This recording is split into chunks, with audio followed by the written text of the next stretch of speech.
ওকে, ফেসবুকে দেখা যাচ্ছে। গুড। সবাইকে আমি একটু জাস্ট এখানে মেনশন দিয়ে নি সবাইকে।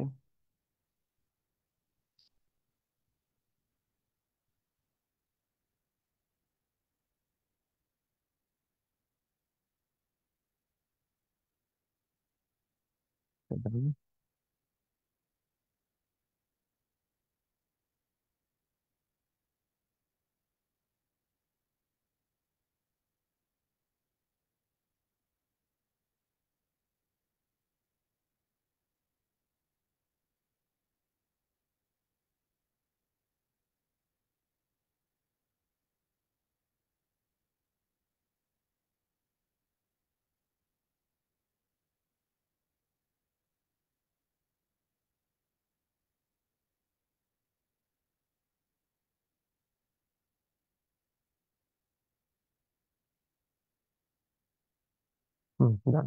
ঠিক আছে।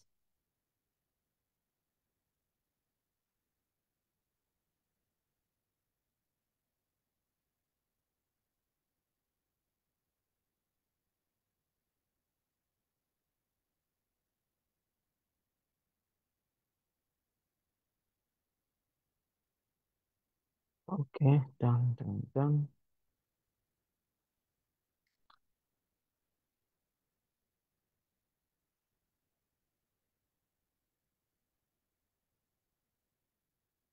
ওকে, অনেকগুলো প্রশ্ন আপনাদের।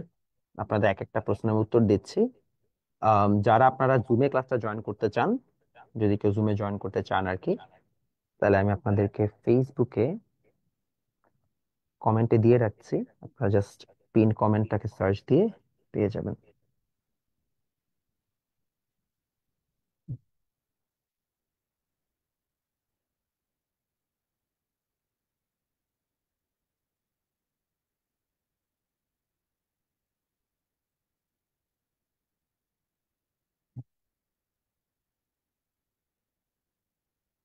ওকে, ডান। আমরা তাহলে স্টার্ট করতে পারি। ঠিক আছে। ওকে, আপনাদের কোয়েশ্চেন গুলো আগে উত্তর দেই, তারপরে হচ্ছে যে আপনাদের এক একটা করে যাচ্ছে। ওকে, ফার্স্ট থিং ফার্স্ট, আপনাদের হচ্ছে যে প্রথম প্রশ্ন, ভাইয়া কেমিস্ট্রির ক্লাসগুলো রেকর্ড কোথায় পাবেন? আপনাদের ইউটিউবে অলরেডি হচ্ছে ফার্স্ট লেকচারটা আপলোড হয়ে গেছে। আপনারা ইউটিউবে গেলে পেয়ে যাবেন। সো ইউটিউবে গিয়ে আপনারা জাস্ট দেখবেন প্লেলিস্ট আকারে দেওয়া আছে। সো আজকের লেকচারটা হয়ে গেলে আজকেরটা আপলোড হয়ে যাবে। আপলোড একটু টাইম লাগে বিকজ আমি অনেক ব্যস্ত থাকি, এটা হচ্ছে মেইন রিজন। গেল। কেমিস্ট্রি কোর্স ডিটেলস আপনারা যারা জানেন না, আপনাদের চ্যাপ্টার 3টা আমি ফ্রিতেই পড়াবো ইনশাআল্লাহ। আপনার চ্যাপ্টার 3টা এই মাসেই শেষ হয়ে যাবে। চ্যাপ্টার 3 মাসে শেষ হলে আমরা ইভেনচুয়ালি নেক্সট দিন হচ্ছে যে আমরা হচ্ছে যে মানে নেক্সট মান্থ থেকে পেইড ব্যাচের ক্লাস স্টার্ট করব, ঠিক আছে? তার আগ পর্যন্ত আপনাদের কেমিস্ট্রির হচ্ছে যে ডিটেল 8 মাসে মানডে ওয়েডনেসডে 7:30 থেকে 9টা পর্যন্ত আপনার অ্যাকচুয়াল হচ্ছে যে ব্যাচের ক্লাস হবে। ফ্রি ক্লাসগুলো 9টা থেকে হচ্ছে, বিকজ আমার একটা ব্যাচ এখনো শেষ হয় নাই, যেটা এই মাসে শেষ হয়ে যাবে। সো ওই টাইমে আপনাদের ব্যাচটা স্টার্ট হবে। পিডিএফ শিট দেওয়া থাকবে আপনাদের জ্ঞানমূলক অনুধাবনমূলক বোর্ড সিকিউ এবং এমসিকিউ এর। আপনাদের ফিজিক্স এবং কেমিস্ট্রি দুটাতে হচ্ছে দেওয়া থাকবে আপনাদের টোটাল। এটা হচ্ছে যে 3,250 টাকা হচ্ছে যেটার কোর্স ফি। আপনাদের লাস্ট উইক যখন আমি দেখা হয়েছিল বুধবার, তখন আমি বলেছিলাম যে আমাদের ফিজিক্সের সেঞ্চুরি কমপ্লিট হয়েছে। আলহামদুলিল্লাহ এখন আমরা মানে 150-র দিকে আগাচ্ছি। আমাদের অলরেডি লাস্ট আমার দেখা অনুযায়ী 130+ হচ্ছে যে আমাদের স্টুডেন্ট এনরোল্ড আছে ফিজিক্স ব্যাচে। আশা করছি এটা ডাবল সেঞ্চুরি হয়ে যাবে। এখনো ফেব্রুয়ারি মাসই আসে নাই, অনেক মানুষ এখনো স্কুল শুরুই করে নাই, বই পায় নাই। তো সেই দিক থেকে আপনারা অনেকে এনথুজিয়াজম দেখিয়েছেন, আপনাদেরকে ধন্যবাদ। আম, এই আর কি অবস্থা। আর আমাদের আইসিডি কোর্সটা লঞ্চ হবে ইনশাআল্লাহ হচ্ছে যে ফেব্রুয়ারি লাস্ট দিকে, ঠিক আছে? আইসিডি কোর্সটাও হচ্ছে যে আমি অনেক বছর ধরেই পড়াই এবং আমি আইসিডি যথেষ্ট একজন এক্সপার্ট বলতে পারেন। ইন্টারের আইসিডির একটা হিউজ পরিমাণ স্টুডেন্ট আমি পড়াই। কারেন্টলি আমার ইন্টার আইসিডি ব্যাচে মোস্ট প্রবাবলি 1500-র মতো স্টুডেন্ট আছে। সো ইটস হিউজ স্টুডেন্ট যেটা আমার ইন্টার আইসিডি ব্যাচে আছে। সো আপনাদের এসএসসি আইসিডিটা আমি নিব, ডোন্ট ওয়ারি অন দ্যাট। এটা ফেব্রুয়ারিতে আসবে কোর্স আকারে। আর এই আর কি, আপনাদের ক্লাসগুলো ইংলিশ ভার্সন বাংলা ভার্সন দুটার জন্যই হয়। সো আই হোপ আপনাদের কোনো প্রবলেম হবে না। আপনারা যারা আগের ক্লাসটা মিস করেছেন সমস্যা নেই, আজকের ক্লাস থেকে বুঝবেন আশা করি। এবং যদি কেউ মিস করে থাকেন তাহলে আপনাদের রেকর্ড তো দেওয়া আছে, সেটা আপনারা ইউটিউব থেকে দেখে নিতে পারবেন। ওকে, আমাদের কোর্সের ডিটেলস সব দেওয়া আছে। কোর্সের ফি 3,250 এই মাসে দেওয়া লাগবে না, নেক্সট মান্থে দিবেন। ফিজিক্সের ফি 3,250, কেমিস্ট্রি ফি 3,250, ঠিক আছে? ওকে। ফিজিক্সের ফ্রি ক্লাস করাবেন না? হ্যাঁ, 3,250 পার সাবজেক্ট, ইয়েস। আপনার কি ক্লাসের আলাদা অ্যাপ আছে? না, খামাখা আলাদা অ্যাপ বানায় কোনো লাভ নাই। ইনফ্যাক্ট যারা আপনারা অন্যান্য প্ল্যাটফর্মে ক্লাস করেন তারা আসলে জুমটাকে ইন্টিগ্রেট করে ক্লাস করায়। এটা একটা মজার জিনিস, এটা আপনারা হয়তো বা জানেন না। ফিজিক্স কনসেপ্ট বুক কি বেরো? আচ্ছা, কনসেপ্ট বুকের আইডিয়া আপনারা অনেকে জিজ্ঞেস করছিলেন। কনসেপ্ট বুকের জন্য জাস্ট বলে দিই আপনারা, আচ্ছা আপনারা কনসেপ্ট বুক সম্পর্কে জানতে চাচ্ছেন তো আমি আপনাদের দেখাই দেই। ওয়েট আ সেক, আচ্ছা দেখ পরে দেখাবো। কনসেপ্ট বুক হচ্ছে যে আমার অলরেডি ডান। আচ্ছা আমি আপনাদেরকে আইপ্যাডে দেখাই আমার। আমি জানি না আপনারা এখান থেকে কতটুকু দেখতে পাবেন, আই হোপ দেখতে পাবেন, হ্যাঁ। সো এই হচ্ছে যে কনসেপ্ট বুক আইপ্যাডে নিয়ে আসছি আমি। আমি এটা আপনাদেরকে দেখাই দিচ্ছি, যদিও আমার এটার ফুল ভার্সনটা আপনারা একটু কিছুক্ষণ পরে দেখতে পাবেন। এই হচ্ছে আপনাদের কনসেপ্ট বুক, দেখা যাচ্ছে এই জন্য কতটুকু দেখা যাচ্ছে, ওয়েট, এই যে দেখা যায়, কিছু দেখা যায়, বুঝি না আসলে কতটুকু দেখা যাচ্ছে। আচ্ছা এটা মানে জুম ইন করতে হবে, কিছু একটা হবে, না হচ্ছে না, যাই হোক এটা ফিক্স হয়ে গেছে আর কি। আচ্ছা যাই হোক, এখানে আর কি আছে, বই আসবে, তো তখন আপনারা দেখতে পাবেন বইয়ের হচ্ছে ডিটেল। তো তখন দেখেন, অলরেডি আমাদের কেমিস্ট্রি বই শেষ। এটা প্রায় 433 পেজের কেমিস্ট্রি বই, ডিটেলস আমি বলে দিচ্ছি before I start the class. Chemistry বইয়ের টোটাল আপনাদের পুরান বই এক্সট্রা যা যা হচ্ছে যে ইন্টারের পড়াশোনা, এগুলো সব হচ্ছে আমি ইনক্লুড করে দিয়েছি, করে আপনাদের থিওরিটাকে কম্প্যাক্ট বানানো হয়েছে। ইনফ্যাক্ট যদি আমি আপনাকে এক্সাম্পল দেই, চ্যাপ্টার 3 ইন টোটাল মনে হয় 14 পেজ হয়েছে। 14 পেজে আপনার চ্যাপ্টার 3 এর সব থিওরি যা যা পসিবল এক্সট্রা ইনফরমেশন সহ সবকিছু ডান। সো খুব কম্প্যাক্ট ভাবে লেখা।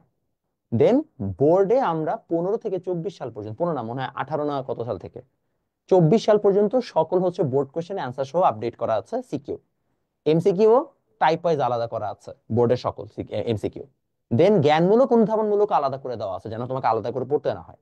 তো এই বইটা একই সাথে তোমার মেইন বইয়ের একটা সাপ্লিমেন্টারি বই, তার সাথে এটার মধ্যে ইনাফ বোর্ড এমসিকিউ সিকিউ দেওয়া আছে যেন তোমাকে টেস্ট পেপার সাপ্লিমেন্ট না কিনতে হয়।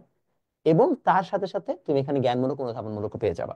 তো একটা বইয়ের মধ্যে তোমার যেন সব ডান হয়, এই জন্য বইটা এইভাবে লেখা। ক্লিয়ার? সো বইটা আপনারা ইনশাল্লাহ পরশুদিন থেকে অর্ডার করতে পারবেন। অনলাইন থেকে নিতে হবে, অনলাইন থেকে নিতে পারবেন, পরশুদিন থেকে অর্ডার করতে পারবেন। আমার কাছে টেস্ট পেপার আছে, টেস্ট পেপারে তো আপনার কোয়েশ্চেন দেওয়া, ওটাতে আপনার মানে হয়তো বা কি বলে এটাকে, এমসিকিউ সিকিউ হচ্ছে আপনাকে একটা সাপোর্ট দিবে, বাট ওখানে তো জ্ঞানমূলক অনুধাবনমূলক আলাদা করে দেওয়া থাকে না। প্লাস টাইপ ওয়াইজ হচ্ছে এমসিকিউ দেওয়া থাকে না, আমার এখানে টাইপ ওয়াইজ এমসিকিউ করা আছে। টেস্ট পেপারে তো তোমার কলেজ ওয়াইজ মানে স্কুল ওয়াইজ থাকে এমসিকিউ, যেটা তোমাদের জন্য দেখা কঠিন।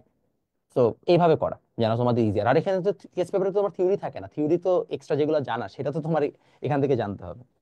ওকে ডান। কনসেপ্ট বুকের প্রাইস কত হবে এটা এখনো ফিক্স হয় নাই, আমাকে প্রাইসিং জানাবে আজকে রাতে, মোস্ট প্রবাবলি 500-এর মতো হবে। মানে 500 হলে it's a good deal, because তুমি যদি পুরান বই একটা কিনো, আম, তারপর হচ্ছে যে ইন্টারের একটা বই কিনো সাপোর্ট হিসাবে, তারপর তুমি যদি একটা টেস্ট পেপার কিনো, একটা গাইড কিনো, তোমার এক সাবজেক্টে হিসাব করলে আমি দেখেছি প্রায় 2000 টাকা চলে যাওয়ার কথা। সো অ্যাটলিস্ট 1/4 প্রাইসে আমি তোমাকে আরো গুছানো সলিউশন দিচ্ছি, that's probably a good thing. Okay আগে, আচ্ছা, all over BD, BD delivery হবে, ইয়েস। কি ফিজিক্স কেমিস্ট্রি আইসিটি সব কনসেপ্ট বুকের প্রাইস কি সেম হবে? ডিপেন্ড করতেছে, বাট এর থেকে বেশি হওয়ার কথা না। কই পাবা? আমার ওয়েবসাইটে পাবা, আমি জানাই দিব আসলে। আমি একটা টোটাল ভিডিও আপলোড করবো, ডোন্ট ওয়ারি। আর কিছু আছে? ফিজিক্স এক্সামে ফার্স্ট ইয়ারের কনসেপ্ট বুকগুলো ফ্রি দিয়ে আচ্ছা ঠিক আছে। ও তোমাদের এক্সামের ব্যাপারে বলি নাই, যদিও এটা আমি আমার গ্রুপে আলাদা করে অ্যানাউন্সমেন্ট দিব। তোমাদের যারা ফিজিক্সের হচ্ছে যে ফার্স্ট চ্যাপ্টারের উপরে ফ্রাইডেতে এক্সাম আছে, এই ফ্রাইডে এক্সামে সবার জন্য ওপেন থাকবে, মানে ফ্রি ক্লাস যারা করছেন তাদের জন্য ওপেন থাকবে। সো আপনারা জয়েন করেন, মজা হবে, দেখা যাক আপনারা কে ফার্স্ট হন। ঠিক আছে, আপনাদের সব ডিটেল জানাই দিব। ইংলিশ ভার্সন আসবে হচ্ছে যে নেক্সট মান্থে। আর কারো কোনো কোয়েশ্চেন নাই? তাহলে আমরা পড়ানো স্টার্ট করি, বহুত কোয়েশ্চেন উত্তর দিয়েছি। আসেন, আমাদের হচ্ছে যে সকল ঝামেলা শেষ হলে আমরা এখন আসেন পড়াশোনা। আমরা লাস্ট ক্লাসে রাদারফোর্ডের পরমাণু মডেল পড়েছিলাম। রাদারফোর্ডের পরমাণু মডেলের মধ্যে রাদারফোর্ডের পরমাণু মডেলের শর্টকামিংস কি, এখানে কি কি ঝামেলা আছে আমরা সব পড়েছিলাম, রাইট? আজকে আমরা রাদারফোর্ডের পরমাণু মডেলের পরবর্তী অংশে চলে যাব, দ্যাট মিন্স বোরের পরমাণু মডেল। সো বোর পরমাণু মডেলে কি কি আছে, বা হচ্ছে যে আমাদের বোর অ্যাটমিক মডেলের মধ্যে আমরা কি কি পাচ্ছি সেটা নিয়ে আমরা আলোচনা করব। সো রাদারফোর্ডের পরমাণু মডেলকে আমরা বলছিলাম কি, সৌর মডেল, তাই না? আমরা বলেছিলাম যে Rutherford atomic model is also called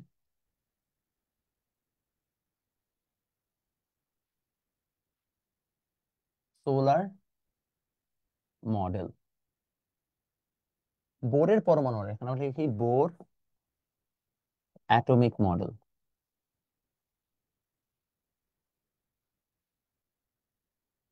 চিন্তা করে দেখেন, বোরের স্বীকার্য সমূহ বা যেটাকে আমরা বলবো হচ্ছে পস্টুলেটস, ঠিক আছে? তো আমরা একটু বোর পস্টুলেটস গুলো দেখি।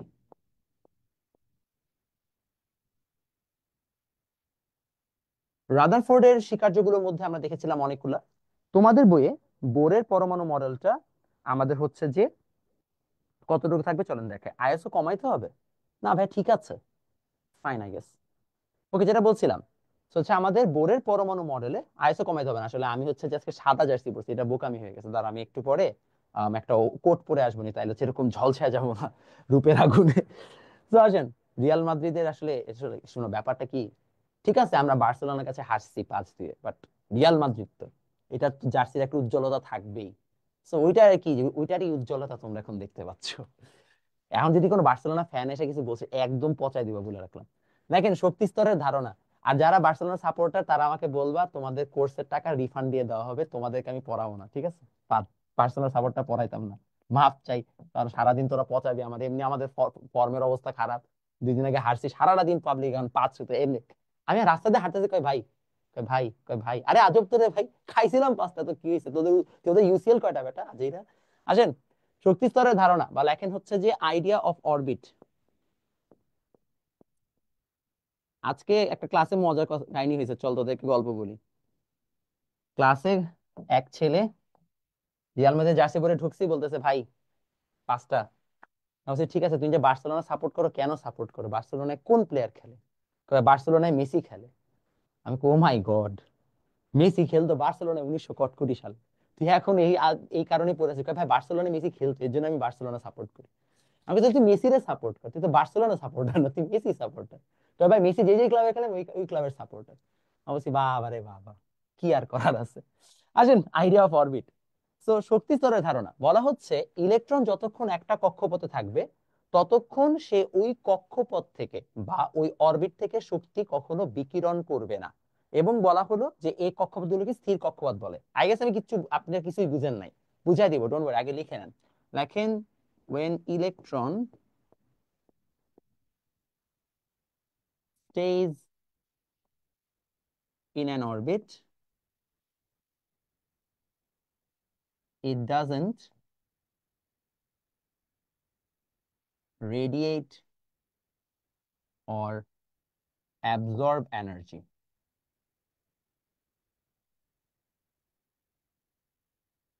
These static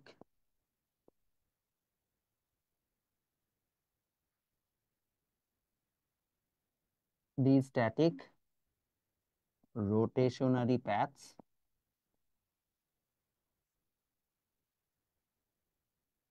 are called orbits. আচ্ছা, আপনারা একটা জিনিস একটু ভুল বুঝেন এবং এই জিনিসটা একটু মজা হবে। সেটা হচ্ছে যে আপনারা যখন হচ্ছে যে ইলেকট্রনের কথা চিন্তা করেন, আপনারা ভাবেন কি ইলেকট্রন মনে হয় খুব সুন্দর মতো রাউন্ড রাউন্ড ঘুরতেছে, যেটা আপনাদের ক্লাস 8-এ বা ইনফ্যাক্ট 9-এও হয়তো বা পড়ানো হয়েছে। ইন রিয়ালিটি ইলেকট্রন না এইভাবে কখনো মানে কাজ করেই না। আপনাদের আরেকটা ভুল ধারণা অনেকের আছে, যে রাদারফোর্ড ধারণা দিয়েছে অরবিট সম্পর্কে, আর বোর এসে ধারণা দিয়েছে উপশক্তি স্তর সম্পর্কে। ইনফ্যাক্ট আপনারা অনেকে মনে করেন অরবিট বা হচ্ছে শক্তি স্তর আর উপশক্তি স্তর একটা আরেকটার অংশ। এটা ভুল। যারা 10-এ পড়েন তাদেরকে বলছি, যারা 9-এ পড়েন তারা তো এটা এখনো শুনেনি নাই। তো আপনাদের সমস্যা নেই, আপনারা ফ্রেশ মাইন্ডে শিখবেন।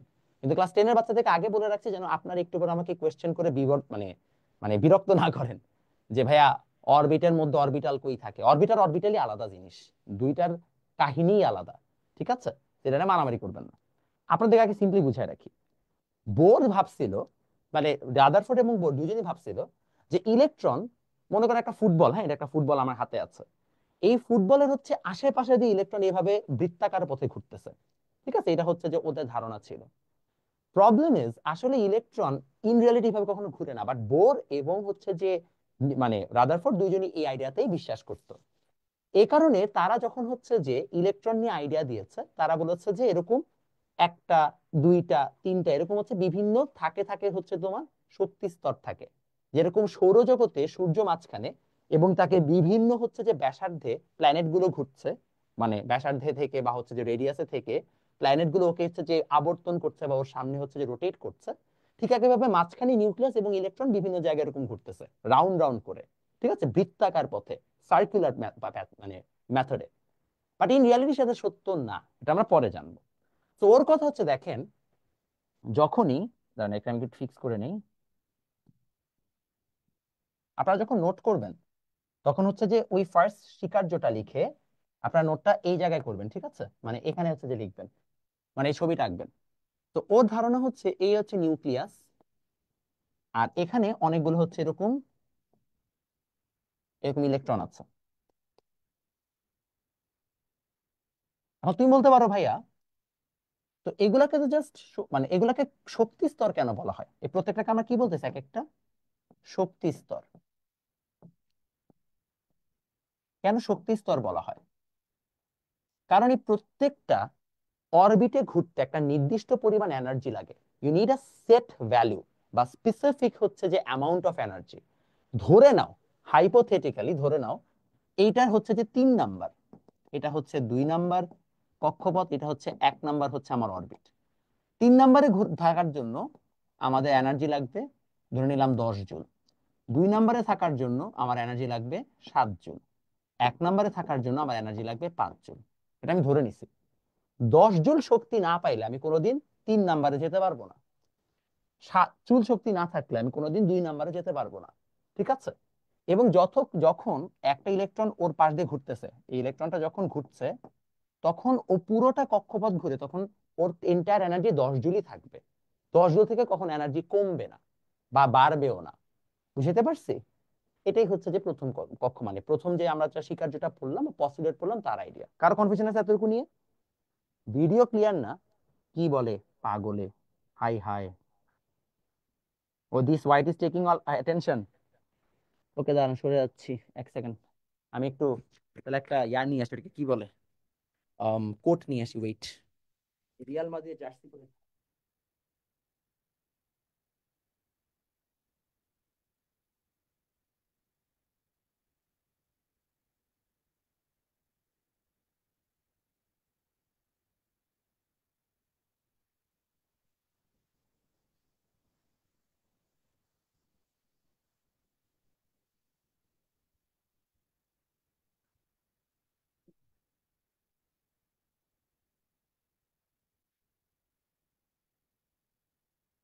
ওকে, এবার মনে হয় একটু কম লাগবে। হ্যাঁ দেখছেন, এবার ঠিক হয়ে গেছে। মানে জার্সিতে এত বেশি সাদা, এই জন্য সমস্যা হয়েছিল। ওকে দেখেন যেটা বলছিলাম, হ্যাঁ আরেকবার বুঝাচ্ছি। তো মনে করেন এটা হচ্ছে যে নিউক্লিয়াস। এই নিউক্লিয়াসের চারপাশে,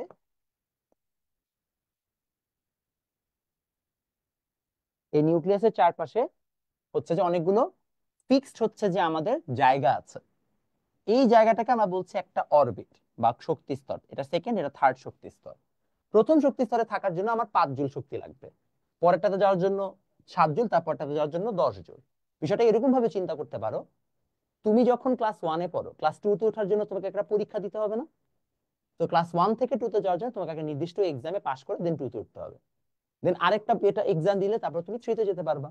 তো এরকম এখানেও set set set set energy আছে, যে ওই এনার্জি থাকলে তুমি হচ্ছে ওই কক্ষপথে থাকতে পারবা। এটা হচ্ছে যে তার আইডিয়া। এবং যখন তুমি এই কক্ষপথ বা অরবিটে থাকবা, তখন তুমি কোনো শক্তি রিলিজ বা অ্যাবজর্ব করবা না, তুমি কোনো শক্তি ছাড়বা না বা কোনো শক্তি হচ্ছে যে গ্রহণও করবা না। অর্থাৎ তুমি ওই এনার্জি নিয়ে ঘুরতে থাকবা। বুঝতে পারছি? যতক্ষণ তুমি ওই এনার্জিতে আছো। বুঝলাম বাবা। কেন outer shell electron got more energy? আচ্ছা, আগে ভালো প্রশ্ন করছে, কেন হচ্ছে যে বাইরের ইলেকট্রন গুলোর জন্য বেশি শক্তি দরকার। এটা রিজন হচ্ছে, বাইরের যে ইলেকট্রনটা আছে ও তো দূরে আছে, ওকে তো এই নিউক্লিয়াসের সাথে একটা শক্তি দিয়ে আবদ্ধ থাকতে হবে। যদি ওর মধ্যে ইনাফ এনার্জি না থাকে, তাহলে ও নিউক্লিয়াসের সাথে হচ্ছে যে কি থাকবে না, মানে, আচ্ছা এটা তোমাকে আরেকটু অন্যভাবে বোঝাই। মনে করো হচ্ছে যে ইলেকট্রনের নাম কি নিউক্লিয়াস, এটা কি হচ্ছে, এটা একটা একটা হচ্ছে মাইনাস আর একটা হচ্ছে প্লাস, এটা প্লাস এটা মাইনাস।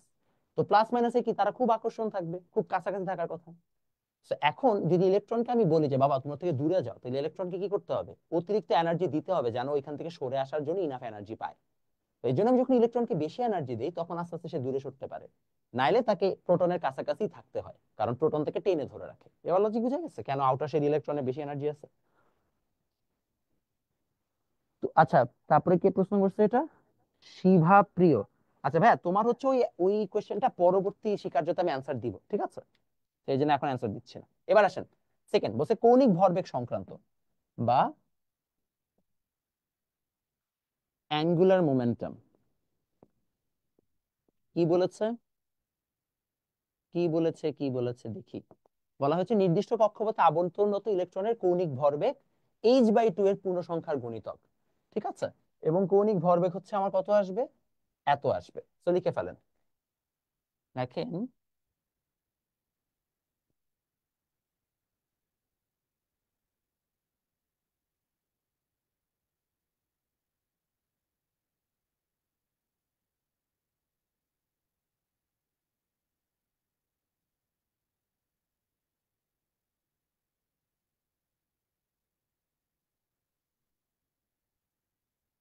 ইজ,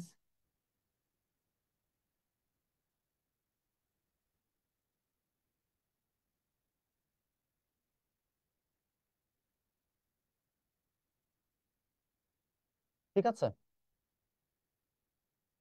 তাহলে আমরা বলতে পারি যে M V R is equal to NH/2 πr। এটা একটু লিখে রাখবেন। তাহলে আমরা খুব সুন্দর মতো হচ্ছে যে এখানে আরেকটা ইনফরমেশন পেয়ে গেলাম। ক্লিয়ার সবাই? এখন কৌণিক ভরবেগের আইডিয়াটা কি সেটা আমরা একটু বুঝবো। কৌণিক ভরবেগ হচ্ছে আমরা বললাম যে, আচ্ছা কৌণিক ভরবেগ হচ্ছে একটা একটা ম্যাথ, আর কিছুই না। কৌণিক ভরবেগের আইডিয়াটা কিছুটা এরকম যে, মনে করেন ভরবেগকে আমরা বুঝি ভরবেগ বা মোমেন্টাম মানে হচ্ছে যে ভর ইনটু বেগ। ঠিক আছে? আচ্ছা আমি তোমাদেরকে নেক্সট ইয়াতে বুঝাই। সবাই এতটুকু তুলছেন? তাহলে আমি পরের স্লাইডে এটা বুঝাই দিব।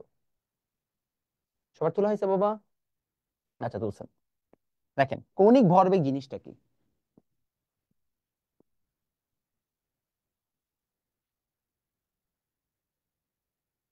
বা অ্যাঙ্গুলার মোমেন্টাম কি।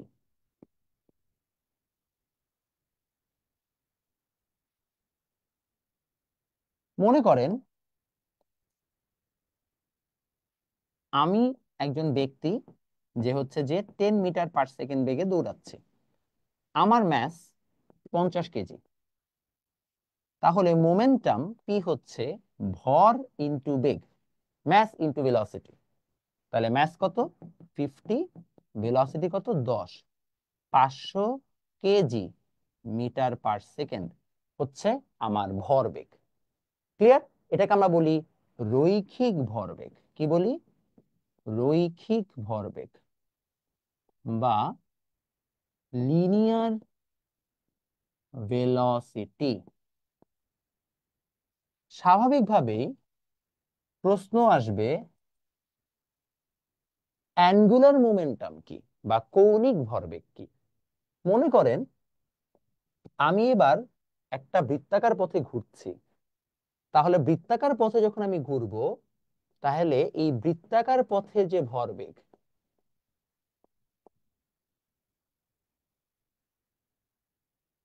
সেটাকে আমি বলবো কৌণিক ভরবেগ। বা আমরা বলতে পারি মোমেন্টাম ইন সার্কুলার পাথ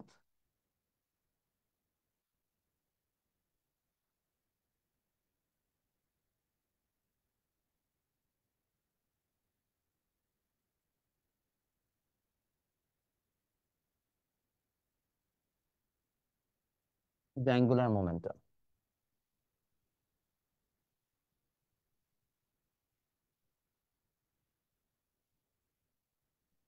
দেখেছেন সবাই? Why electrons revolve around the nucleus. Electrons কেন নিউক্লিয়াসের পাশে দিয়ে ঘুরে? এটা হচ্ছে ইলেকট্রোস্ট্যাটিক ফোর্সের কারণে, বা আমরা বলতে পারি হচ্ছে যে তড়িৎ আম, স্থির তড়িৎ আকর্ষণ বলের কারণে। ইলেকট্রন আর প্রোটন দুইজনই কি একটা একজনকে আকর্ষণ করে। সো ইলেকট্রন আর প্রোটন যখন একজন আরেকজনকে মানে আকর্ষণ করে, যখন বৃত্তাকার পথে ঘুরতে থাকে তখন আসলে দেখা যায় যে আমাদের যে ইলেকট্রনটা আছে সেই ইলেকট্রনটা একটা নির্দিষ্ট হচ্ছে যে বেগে সে ছিটকায় বাইরে চলে যেতে চায়, বাট প্রোটন ওকে ধরে রাখে। এই দুইটা যখন সমান হয়ে যায়, এই ধরে রাখার ফোর্স আর বের হয়ে যাওয়ার ফোর্স, তখন সে একটা মানে কি বলে এটাকে ইউনিফর্ম ভেলোসিটি বা সমবেগ বজায় রেখে সুন্দর মতো ঘুরতে থাকে। এটা আমরা ইভেন্চুয়ালি ফিজিক্সে পড়বো যখন বড় হব। why electrons, if we pull some, it should come towards, why it will evolve, because হচ্ছে যে আমাদের কেন্দ্র বিমুখী বল থাকে, সেন্ট্রিফিউগাল ফোর্স থাকে, ওটা আমরা ইভেন্চুয়ালি শিখবো। why not electrons crash into equalize, তোমার প্রশ্নের একটু পরেই অ্যান্সার আছে। রাদারফোর্ডের বিন বোরেফোর্ডের, আচ্ছা তোমাদের অনেক প্রশ্নের উত্তর দিচ্ছি, একই জিনিস, সমস্যা নাই, তোমাদের প্রশ্নগুলোর উত্তর এমনিও নেক্সট স্লাইডেই আছে। এবার আসেন 3 নম্বরে, শক্তির শোষণ, বিকিরণ ও বর্ণালী সৃষ্টির ধারণা। এটা হচ্ছে যে বলতে পারেন বোরের সবচেয়ে বড় কন্ট্রিবিউশন এই এন্টায়ার হচ্ছে যে তার মডেলে। কন্ট্রিবিউশনটা কি একটু লিখে ফেলি। লেখেন ওয়েন ইলেকট্রন, এটা লেখেন হচ্ছে যে energy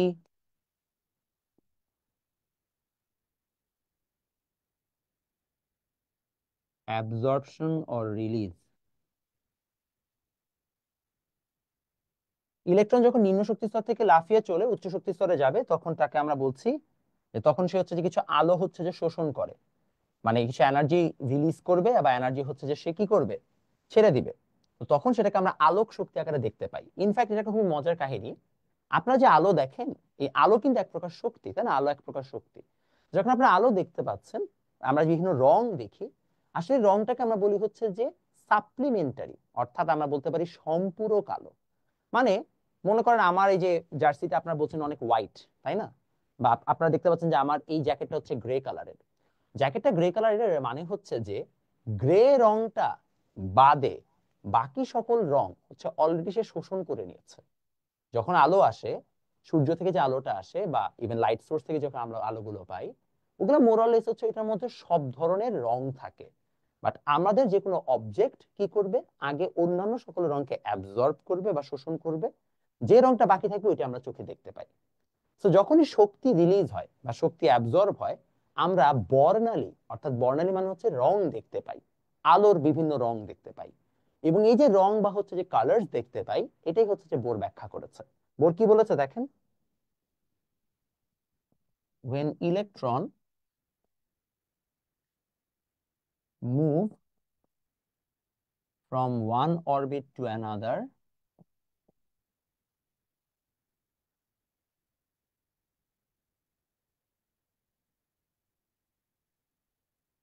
it absorbs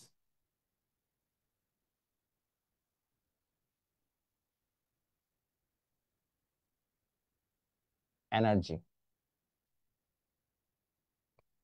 or releases energy, and it's shown as light energy emission।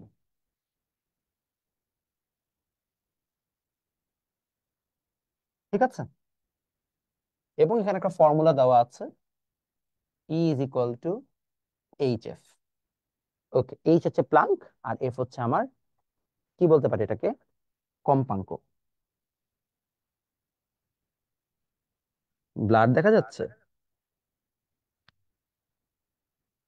আমি তো দেখতে পাচ্ছি ক্লিন।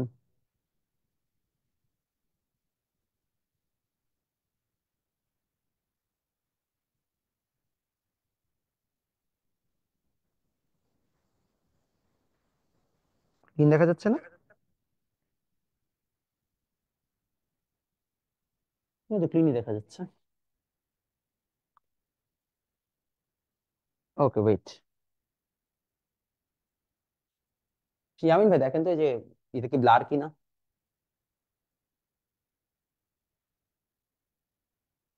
ওকে সবাই ডান বাবা, আসেন বুঝাই। হ্যাঁ একটু দেখেন তো এটা কি নাম কি, ব্লার কিনা দেখেন তো। এখন কি ফোকাস চেঞ্জ হবে আদৌ? মনে তো হয় না। দেখেন তো, আমি তো ঘুরাইলাম, আসে না। আমার কাছে ক্লিয়ারই লাগে স্ক্রিন। ওরা বলছে নাকি ক্লিয়ার না। ওকে, আগাই।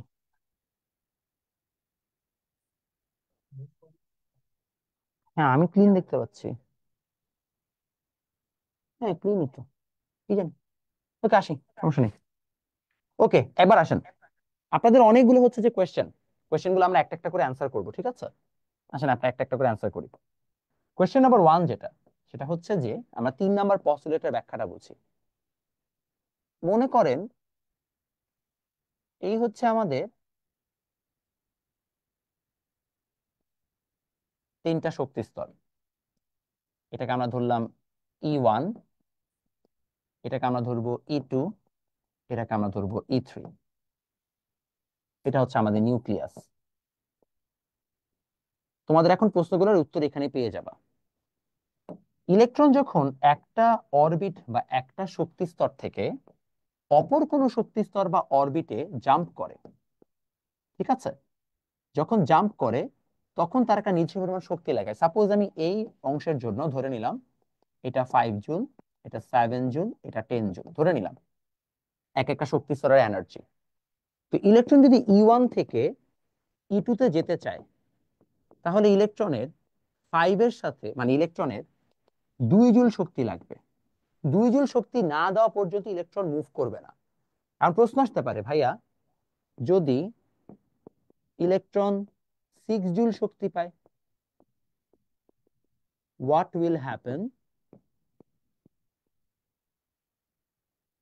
what will happen if electron gets 6 joule energy? ভাইয়া ও তাও still won't move, তারপরও সে নড়বে না, অর্থাৎ তারপরও সে হচ্ছে যে মুভ করবে না। আচ্ছা, আমি আগে স্লাইড দিচ্ছি, সমস্যা নেই। মুভ করবে না, এটা রিজন কি বাচ্চা? রিজন হচ্ছে এই যে আমাদের শক্তি আছে, মানে এগুলো আছে, এটাকে আমরা বলি নিষিদ্ধ অঞ্চল বা ফরবিডেন এরিয়া। তোমরা যখন বড় হবা তখন তোমার ব্যান্ড থিওরি পড়বা, that's a different thing. Band theory পড়লে আরো আইডিয়াগুলো ক্লিয়ার হবে। বাট ব্যান্ড থিওরি আমাদের এটাই বলে যে ইলেকট্রন চাইলেই হচ্ছে যে যে কোনো শক্তি স্তরে থাকতে পারে না। এক শক্তি স্তর থেকে আরেক শক্তি স্তরে যেতে হলে বা এক জায়গা থেকে আরেক জায়গায় যেতে হলে তাকে একটা সিগনিফিকেন্ট অ্যামাউন্ট অফ এনার্জি লাগবে। ওই এনার্জির কম বেশি হইলে সে হচ্ছে যে যেতে পারে না। এই জন্য এই যে জায়গাগুলো আছে, এই যে জায়গাগুলো আছে ফাঁকা জায়গাগুলো, এখানে সে চাইলে ইলেকট্রন কখনো স্টে করতে পারবে না। এগুলোকে নিষিদ্ধ অঞ্চল বলা হয়। যেটাকে আমরা বলি কি, আমরা বলি হচ্ছে ওই জায়গাগুলোকে আমাদের ফরবিডেন স্টেট। এই ফরবিডেন স্টেট বা ফরবিডেন যে এরিয়া গুলো আছে, এখানে ইলেকট্রন যেতে পারে না। এই কথাটা আপনাদের বইয়ে ঠিকমতো ব্যাখ্যা করে নাই, বাট এটার ব্যাখ্যাটা ব্যান্ড থিওরিতে আছে। স্বাভাবিক, আপনার ছোট মানুষের জন্যই দেয় নাই। এখন প্রশ্ন আসতে পারবে এই জিনিসটা তো ইম্পর্টেন্ট কেন? ইম্পর্টেন্ট এই কারণে, যখনই যে ইলেকট্রন এক জায়গা থেকে আরেক জায়গায় মুভ করে, তখন কি হচ্ছে দেখো, সে 2 জুল শক্তি নিচ্ছে না? তো 2 জুল যখন শক্তি নেয়, কিংবা যদি কখন এরকম হয় যে ইলেকট্রন 3 নাম্বার শক্তি স্তর থেকে 2 নাম্বার শক্তি স্তরে যাচ্ছে, তখন সে মানে সে কি করবে, এনার্জি 10 - 7 3 জুল রিলিজ করবে। এই যে 3 জুল এনার্জি সে রিলিজ করলো, এই রিলিজ এনার্জিটাই আমরা বর্ণালী আকারে দেখতে পাবো বা light in colours, different colours আমরা দেখতে পাবো। এই যে আমরা বর্ণালী আকারে দেখতে পেলাম বা বিভিন্ন হচ্ছে যে লাইটের কালার আকারে দেখতে পেলাম, এটাই হচ্ছে যে আমাদের মূলত হচ্ছে যে কাহিনী, যে আমরা চাইলে এরকম বিভিন্ন কালারে দেখতে পাচ্ছি। তখন বোঝা যায় ইলেকট্রন মুভ করেছে। বুঝতে পারলাম? শুধু এটাই না, এখানে আরো একটা ইন্টারেস্টিং ঘটনা আছে।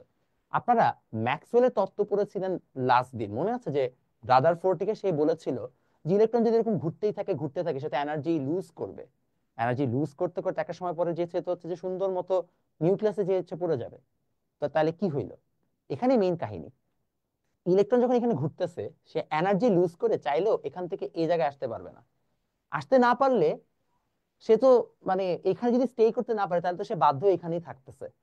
সো তখন দেখা যায় চাইলেও সে এখান থেকে এই জায়গায় আসতে পারে না, আনলেস এন্ড আনটিল এক্সটার্নাল কোনো ভ্যারিয়েবল বা বাইরে থেকে ওকে কেউ না কেউ হচ্ছে উত্তেজিত করছে বা ওর এনার্জি শোষণ করে নিচ্ছে। ওইটা না দিলে নিজে থেকে সে ঘুরে ঘুরে ঘুরে ঘুরে নিউক্লিয়াসে যে পৌঁছাতে পারবে না, বা ইলেকট্রন হচ্ছে এক জায়গা থেকে আরেক জায়গায় মুভি করতে পারবে না। আমার কি লজিক বুঝতে পারছি? ক্লিয়ার? তো এটা আমাদের হচ্ছে যে ইম্পর্টেন্ট আইডিয়া, যে আমরা যদি কখনো ইলেকট্রনের মুভমেন্ট চাই, ওই এক্সাক্ট অ্যামাউন্ট অফ এনার্জি দরকার, এবং এই এক্সাক্ট অ্যামাউন্ট অফ এনার্জিটাই আমরা হচ্ছে যে হিসাব করতে পারবো, যে এক শক্তি স্তর থেকে আরেক শক্তি স্তরে যেতে, বা এক অরবিট থেকে আরেক অরবিটে যেতে তার কত শক্তি লাগে। এবং এই কারণেই ম্যাক্সওয়েলের যে তত্ত্বটা আছে, ঘুরতে ঘুরতে ঘুরতে ঘুরতে মাঝখানে যে পৌঁছে যাবে, বোর পরমাণু মডেল সেটাকে কি করতে পারে, সারপ্যাস করতে পারে। লজিক বুঝতে পারছি? আরেকবার বুঝাবো ম্যাক্সওয়েলের পার্টটা? হ্যাঁ, শিওর। দেখেন ম্যাক্সওয়েল কি বলছে। আচ্ছা, এটা আমার নেক্সট স্লাইডে এমনও আছে, তো এটা আমি তখন ব্যাখ্যা দিব। মানুষ বড় অদ্ভুত, হোয়াটসঅ্যাপে কেটে দিছে, এখন আবার এখানে ফোন দিচ্ছে, কি বলবো। ওকে, যারা আগের সাইড তোলা বাকি একটু তুলে নেন, আগেটা তোলা শেষ করেন, তারপর হচ্ছে যেহেতু আমরা এটা লিখিয়ে দিব, তো এবার এখানে আরেকবার বুঝাই, সমস্যা নেই। ফরবিডেন এরিয়া কি মানে পরমাণুর ফাঁকা জায়গা? না, ফরবিডেন স্টেশনে পরমাণুর, হ্যাঁ, ফাঁকা জায়গা, ফাঁকা জায়গা, ঠিক আছে, পরমাণু ফাঁকা জায়গা। কেন ব্যান্ড থিওরি ওয়ান্স মোর। ওকে, ব্যান্ড থিওরিটা আমি আরেকবার বুঝাচ্ছি।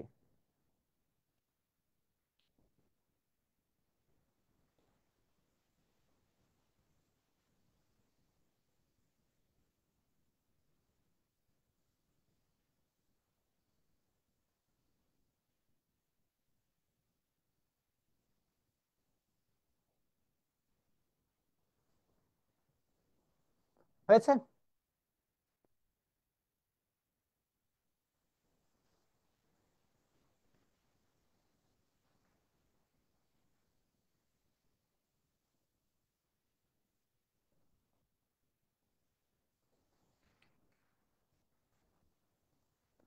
ডান, আমরা আগাই। ওকে। ও না, ক্লাসে কেউ বেয়াদবি করলে কি হবে, মানে এটা পেইড জুম, তোমরা যদি এটা জানো না, পেইড জুমে আসলে সবকিছু ট্র্যাক করা যায়। আই মিন, মানে টাকা দিলে আসলে সোশ্যাল মিডিয়া, মানে company give you a lot of data. তো তোমরা কোথা থেকে জয়েন করতেছো, কোন ডিভাইস থেকে জয়েন করতেছো, সবকিছু বেড়ে চলে আসে আর কি। তো ইটস ফান। আমি যেন কিছু বলি না, আমি জাস্ট যেটা করি, আই হান্ট দেম ডাউন, তারপরে আমি ওদেরকে কিছু মজা দিই আর কি, কিছু না, ফান। ওকে, সবাই লিখছি? লেখা শেষ করেন।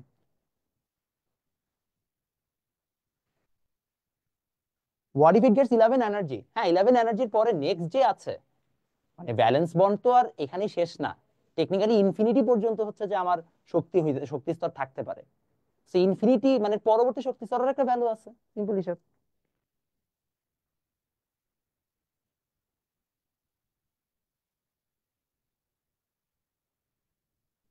আগাই তাহলে। হ্যাঁ, ইংলিশ ভার্সন তো লিখেই পড়াচ্ছি, মা ইংলিশ ভার্সন না পড়ালে এতক্ষণ ইংলিশ লিখতেছে কেন? ওকে, আগাই। সীমাবদ্ধতা। আচ্ছা, এই ছবিটা আপনারা অনেকে দেখতে পাচ্ছেন না, বিকজ অফ দি আইএসও।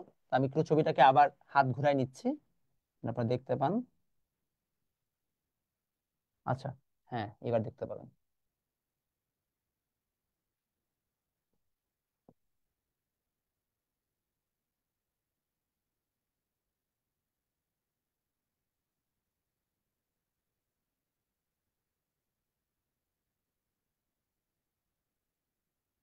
এটা গেল, এই জায়গায় গেল।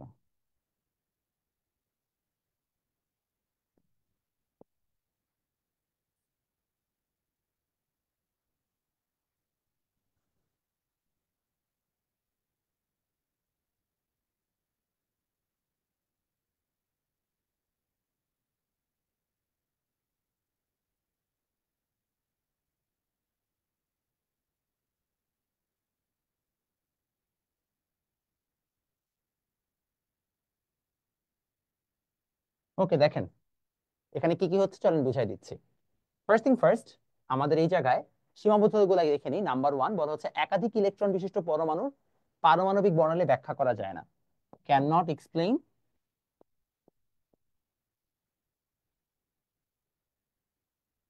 অ্যাটমিক বর্ণালী, জানি কি ছিল, spectrum, atomic spectrum of multi electron atom. So multi electron অ্যাটমের হচ্ছে যে আমাদের কিভাবে কি কাজ করা যায়, তাই না? চলো সেটা আমরা এখন ব্যাখ্যা দিই। তো এখানে আমরা হচ্ছে যে বুঝার চেষ্টা করি। সো এই জায়গায় হচ্ছে যে একাধিক ইলেকট্রন বিশিষ্ট যখন পরমাণু পারমাণবিক বর্ণালী ব্যাখ্যা চাওয়া হয়, সেখানে কি করা হয় দেখেন। মেইন কথা হচ্ছে এরকম ভাইয়া, যে একটা মাল্টি ইলেকট্রন অ্যাটমে কি হয়, মনে করেন আমরা যখন এটার কথা চিন্তা করছি, জেনারেলি যদি আমি এটা একটু এক্সপ্লেনেশন চাই, এক্সপ্লেনেশন, সেটা হচ্ছে শুধুমাত্র হাইড্রোজেন, হাইড্রোজেনে কয়টা ইলেকট্রন আছে? একটা, রাইট? সো হাইড্রোজেন যখন একটা ইলেকট্রন থাকে, এই একটা ইলেকট্রনের মুভমেন্টের কারণে কি আলোটা বের হবে, অর্থাৎ এক্স্যাক্টলি কত রঙের বা কোন নাম কি কালারের আলো আলো হচ্ছে যে এদিক সেদিক যাবে বা এনার্জি হবে, সেটা আবার অনেকে হচ্ছে যে মানে তখন হচ্ছে সেটা বের করা যায়। বাট বোর আমাকে বলতে পারে নাই যে হাইড্রোজেনের জায়গায় যদি আজকে এই জায়গায় মনে করো হিলিয়াম থাকতো, দুইটা ইলেকট্রনের ক্ষেত্রে কি ঘটনা ঘটতো এইটা সে জানে না। তো এইটা হচ্ছে বড় সমস্যা, যে আমরা চাইলে হচ্ছে যে মাল্টি ইলেকট্রনের ক্ষেত্রে স্পেকট্রামকে ব্যাখ্যা করতে পারি না। বুঝা গেছে বাচ্চারা? ডান। ও স্পেকট্রা, আচ্ছা স্পেকট্রাম হচ্ছে যে আর কি এক বচন বা সিঙ্গুলার ভার্ব, স্পেকট্রা হচ্ছে যে আর কি মানে বহু বচন, বা যেটাকে আমরা বলি হচ্ছে প্লুরাল, সিঙ্গুলার প্লুরাল আর কি। ওকে, বুঝা গেল যে আমরা চাইলে হচ্ছে যে হাইড্রোজেনটা ব্যাখ্যা করতে পারি। সেই জন্য অনেক সময় আপনাদের অবজেক্টিভে দিতে পারে যে বোর অ্যাটমিক মডেল কোনটার ব্যাখ্যা, মানে কোন পরমাণুর বা কোন অ্যাটমের হচ্ছে যে বিহেভিয়ার ব্যাখ্যা করতে পারে, তখন বলবেন হাইড্রোজেনেরটা, হাইড্রোজেন বাদে কারোটা পারে না। ক্লিয়ার? এটাকে লিখে রাখেন, আমি মুখে বলে দিলাম, লিখে রাখেন যে শুধুমাত্র হাইড্রোজেনের হচ্ছে পারমাণবিক বর্ণালী ব্যাখ্যা করতে পারে বা অ্যাটমিক স্পেকট্রা ব্যাখ্যা করতে পারে, এক্সপ্লেইন করতে পারে। বোর পরমাণুর মানে পরমাণু মডেল অনুসারে এক শক্তি স্তর থেকে অন্য শক্তি স্তরে গমন করলে একটা মাত্র রেখা পাওয়ার কথা, কিন্তু শক্তিশালী অণুবীক্ষণ যন্ত্রতে দেখা যায় অসংখ্য ক্ষুদ্র রেখার সমষ্টি, যার ব্যাখ্যা বোর মডেলে নেই। আচ্ছা, এটা একটা ইন্টারেস্টিং জিনিস। লেখেন Bohr atomic model shows only one spectrum while transferring from one orbit to another.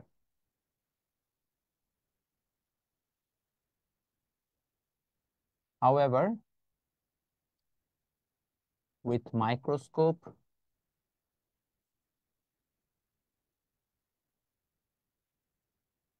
we can find infinity spectra.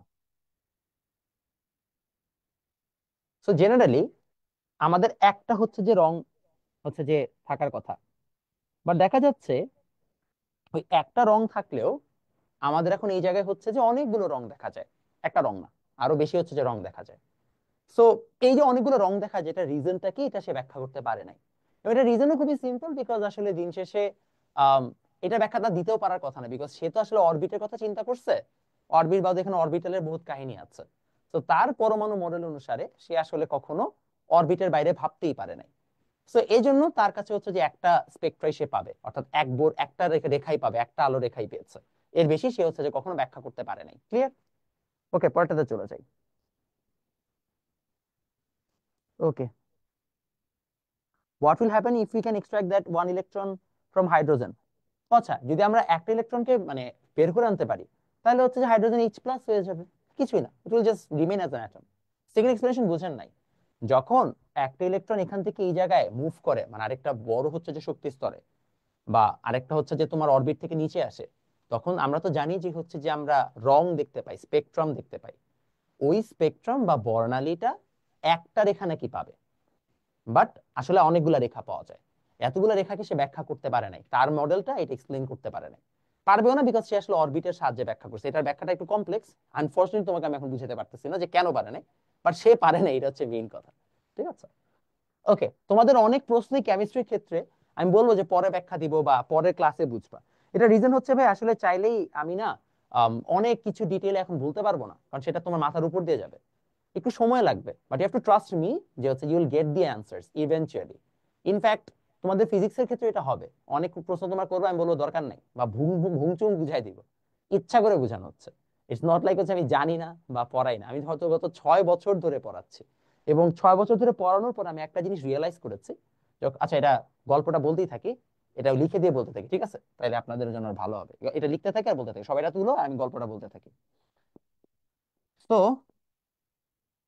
Bohr atomic model shows electrons rotate in elliptical path, not circular. এটাও true যে আসলে elliptical প্যাথে ঘুরে। ওকে, যেটা বলছিলাম, ইলেকট্রনের কারণে colour দেখা যায় কিভাবে? ইলেকট্রনের কারণে দেখা যায় না, ইলেকট্রন যখন মুভ করে তখন এনার্জি রিলিজ হয়, এনার্জি রিলিজ বা এনার্জি অ্যাবজর্ব বা এনার্জি শোষণ এবং এনার্জি গ্রহণের কারণে দেখা যায়, ঠিক আছে? How this works at E is equal to H F. ও বাবা, এটার একটা E is equal to H F কিভাবে আসছে, এটার বাবার বিশাল ডিরাইভেশন। এটা বাবা তুমি এখন বুঝবা না, এটা তোমাকে চিন্তার উঠেই শিখতে হবে। আমি সরি, এটা বাবা আমি তোমাকে চাইলেও দেখাতে পারবো না। বায়োলজি কোনো ক্লাস করাবেন? এই বেটা আমি ইঞ্জিনিয়ার, আমি বায়োলজি কেমনে পড়াবো? আর কোনো sir which one is easier, physics or chemistry? Honestly chemistry easier, chemistry easier because তোমাদের এসএসসি কেমিস্ট্রি অনেক ইজি কম্পেয়ার টু ফিজিক্স। ওকে, কি প্রশ্ন? না, সব ইন্টারমিডিয়েট শেখা লাগবে না, যেগুলো তোমার এখন শেখানো সম্ভব শিখাই দিব। ওকে বাচ্চারা, যেটা বলছিলাম আপনাদেরকে হচ্ছে যে আপনারা যে প্রশ্নগুলো করছিলেন সেটা সরি আপনাদের গল্প বলতে গেছিলাম, সবাই কতটুকু তুলেছে? উপবৃত্ত সবাই তো বুঝো তাই না? এটা হচ্ছে উপবৃত্ত, মানে এটা হচ্ছে যে বৃত্ত, এটা হচ্ছে উপবৃত্ত, ওভাল শেপ বলি এটাকে আমরা। এটা বৃত্ত, এটা উপবৃত্ত, সবাই তো এটা চিনো আই গেস, তো এটা নিয়ে সমস্যা নেই। ও গল্প বলতেছিলাম, আমি যখন বুয়েটে চান্স পাই 2018 সালের নভেম্বরে, আমি প্রথম পড়ানো শুরু করি হচ্ছে উদ্ভাসে 2019 সালে, 19 সালের 1 তারিখ থেকে মোস্ট প্রবলি পড়ানো স্টার্ট করি উদ্ভাসে। তো উদ্ভাসে যখন পড়ানো শুরু করি তখন আমার টেন্ডেন্সি ছিল যে আমি যা জানি সব জানাই দিয়ে আসবো, বাচ্চাদেরকে অনেক পড়াই দিবে। আর আমি তো আতেল ছিলাম, আমাকে দেখে বোঝা যায় না আমি আতেল, আর আমি অনেক বড় আতেল, একটা নার্ড ছিলাম। সো আমি তো নার্ড আতেল, আমি তো ভাবছি যে ক্লাসে যত পড়াবো তত বাচ্চারা খুশি হবে, অনেক খুশি হবে, মানে অনেক পড়াইছে আজকে ভাইয়া। আর না, আমি তো এরকম ছিলাম, আমাকে তো এই যে এসে যদি অনেক কঠিন ম্যাথ করে তো আমি সেই খুশি, আরে ভাইয়া সেই পড়াইছেন, অনেক কঠিন একটা ম্যাথ করছে আজকে। আমি বুঝলাম যে আসলে আমার মতো সবাই চিন্তা করে না, আসলে মানুষজন চায় একটু আনন্দে পড়বে, একটু গল্প হবে, আবার এর মধ্যে অনেক কিছু পড়া হবে, বেশি কমপ্লেক্স টপিকে যাওয়া যাবে না, কিন্তু কমপ্লেক্স টপিকে একটু ইজি করে বুঝাইলে সমস্যা নাই, কঠিন ম্যাথ করবো কিন্তু আস্তে ধীরে। আমি বুঝলাম যে আমার ভিশনের সাথে সবার ভিশন যায় না, তখন আমি আস্তে আস্তে পড়ায় চেঞ্জ জানা শুরু করলাম, যাচ্ছে ঠিক আছে একটু স্লো পড়াইতে হবে এবং কন্টেন্ট দিতে হবে, বাট যেটা আসলে ওর জন্য ইম্পর্টেন্ট বা ইনাফ সেটাই দিতে হবে। যদি আমি একদিনে ওকে অনেক কিছু বুঝাইতে যাই ও বুঝবে না, এবং কিছু কিছু জিনিস আসলে হচ্ছে ওকে পরে বুঝাইতে হবে, এটাও আমার রিয়েলাইজেশন আসছে। সেই জন্য যত আমি ইভলভ হয়েছি বিগত 6 বছরে, মানে 2019 সালে শুরু করেছি, এখন 6 বছর হয়ে গেছে, 6 বছরে অ্যাজ আ টিচার আমি অনেক ইভলভ করেছি। এখন আমি যখন একটা জিনিস পড়াই আমি অনেক চিন্তা করি যে আসলে এই জিনিসটাকে আমি কিভাবে পড়াইলে ওর জন্য ভালো হয়, যে এক্স্যাক্টলি এইভাবে এইভাবে যদি এক্সপ্লেন করি আর এতটুকু এক্সপ্লেন করি তাহলে ভালো, সেই জিনিসগুলো আগে চিন্তা করিনি। এই জন্যই বাবা তোমাদেরকে যখন পড়াই, আমি জানি মাঝে মাঝে মনে হবে যে ভাই এগুলো সেই উত্তরটা দিল না, ইচ্ছা করে দেয় নাই। হ্যাঁ, ইচ্ছা করে দেওয়া হয়নি, পাবেন একটা সময় করে পাবেন, তখন আপনার আর এটা মনে পড়বে না যে কেন ভাইয়া পড়ায় নাই, আপনি বুঝে ফেলবেন তখন। ঠিক আছে, ডোন্ট ওয়ারি। আবার আগাই, ভাইয়া ম্যাথ করাবেন না? হ্যাঁ, তুমি বললে আর ম্যাথ চলে আসলো, দেখো আমি ম্যাথ করাইতাম না, কে জানি বলছে, এই যে আরাফাত বলছে, আরাফাতের জন্য আজকে তোমরা ম্যাথ করতেছো, বিশ্বাস করো না আজকে ম্যাথ করাইতাম না, সব দোষ আরাফাতের, সবাই আরাফাতকে যে একটু থ্যাংক ইউ বলে আসো, বল থ্যাংক ইউ দাও, থ্যাংক ইউ দাও, আরাফাতকে একটা থ্যাংক ইউ দাও। বোর কক্ষপথ গুলোকে স্থায়ী কক্ষপথ বলা হয় কেন? Question, why do we call, এগুলো সব হচ্ছে অনুধাবনমূলক প্রশ্ন। Call Bohr atomic model, sorry Bohr atomic orbits to be permanent orbits. কেন? রিজন হচ্ছে ইলেকট্রন যখন হচ্ছে যে বোর কক্ষপথে ঘুরতে থাকে, আমরা বলেছিলাম সে কোনো শক্তি বা এনার্জি রিলিজ করে না বা ছাড়ে না কিংবা গ্রহণ করে না, অ্যাবজর্ব করে না। তাই আমরা বলছি যে যেহেতু হচ্ছে ইলেকট্রনের শক্তির কোনো ক্ষয় নাই, তাই সে একটা স্থায়ী কক্ষপথে ঘুরছে, এক জায়গায় আছে, stage stagnant in one orbit. তা লিখি, সবাই শুধুমাত্র অ্যান্সারটা লিখে লিখবেন সিন্স, আচ্ছা এখানে একটু অন্য কালি দিয়ে লিখি তাহলে আপনাদের দেখতে সুবিধা হবে। দেখেন since the electrons don't release or absorb energy, don't release or absorb energy while rotation, while rotating an orbit.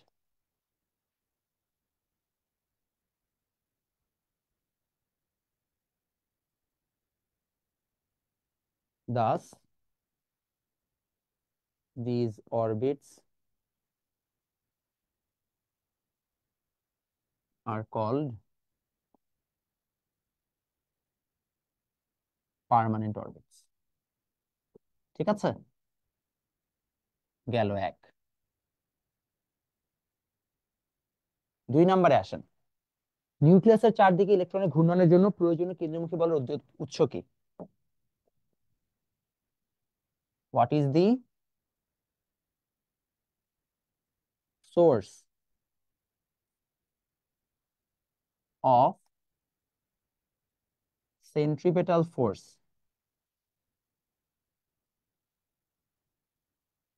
For electrons to rotate around nucleus? বাচ্চারা, ইলেকট্রন যখন ঘুরতে থাকে, আপনারা প্রশ্ন করেছিলেন একজন যে ইলেকট্রন কেন নিউক্লিয়াসের চারিদিকে ঘুরতেই থাকে, এটা রিজন হচ্ছে কেন্দ্রমুখী বলটাকে কে দেয়? এই কেন্দ্রমুখী বল দেয় হচ্ছে যে স্থির তড়িৎ আকর্ষণ বল, ইলেকট্রোস্ট্যাটিক ফোর্স। আপনাদের এখানে এটাই বলা আছে যে যেহেতু আমরা জানি যে আমাদের নিউক্লিয়াস পজিটিভ, ইলেকট্রন নেগেটিভ, তাই তাদের মধ্যে একটা স্থির তড়িৎ বল আছে। এই স্থির তড়িৎ বলের আপনারা ফর্মুলা এখনো শিখেন নাই, শিখবেন চ্যাপ্টার 10-এ ফিজিক্সের, C q1 q2/d²। এই ফর্মুলা দিয়ে তার একজন আরেকজনকে আকর্ষণ করে। তো আমরা এখানে অ্যান্সারটা লিখে ফেলি,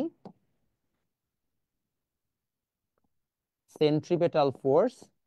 কেন্দ্রমুখী বল মানে হচ্ছে যে যেই বল দিয়ে একটা বস্তু কেন্দ্রের দিকে আকর্ষিত হয়, ঠিক আছে, ওয়াইল মানে যখন সে বৃত্তাকার পথে ঘুরছে বা সার্কুলার প্যাথে রোটেট করছে।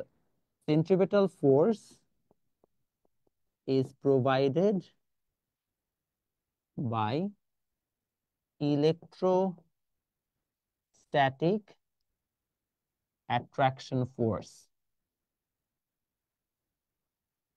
খুব ভালো হয় ফর্মুলাটা লিখে দিলে, তাহলে স্যার ভাববে তুমি অনেক জানো, আর যদিও জানো না। আর দেখবেন it's possible because electron is negative and proton is positive.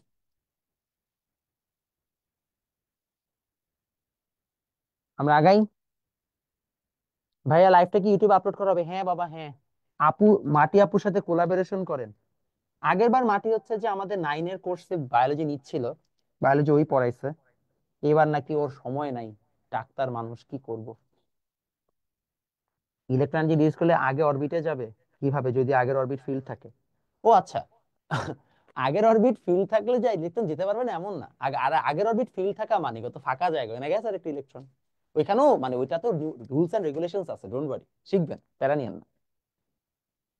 ভাই হাইড্রোজেনের তো একটা ইলেকট্রন, একটা শক্তি, তাহলে সে শক্তি পূরণ করতে শক্তি হারিয়ে, না না না না না না, this is where you are রং।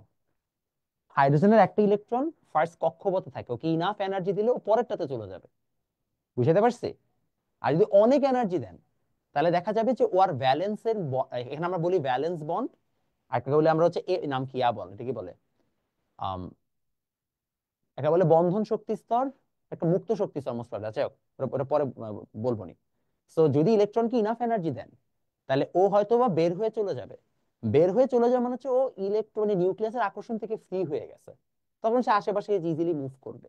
যেমন আমাদের ইলেকট্রিসিটি যে আমরা পাই, এগুলো কিন্তু বন্ধন জোড় ইলেকট্রনের মাধ্যমে না, বা বন্ডেড ইলেকট্রনের মাধ্যমে না, ফ্রি ইলেকট্রনের মাধ্যমে, যে ইলেকট্রনটা ওই কক্ষপথ বা অরবিট থেকে বের হয়ে গেছে অলরেডি, ওকে আর ধরে রাখা যাচ্ছে না, সেই হচ্ছে আমাদেরকে ইলেকট্রিসিটি প্রোভাইড করে। ইলেকট্রিসিটি যখন তারের মধ্য দিয়ে যায়, ওই ফ্রি ইলেকট্রন গুলো মুভ করে, সব ইলেকট্রন মুভ করে না, আমরা শিখবো এগুলো, ডোন্ট ওয়ারি।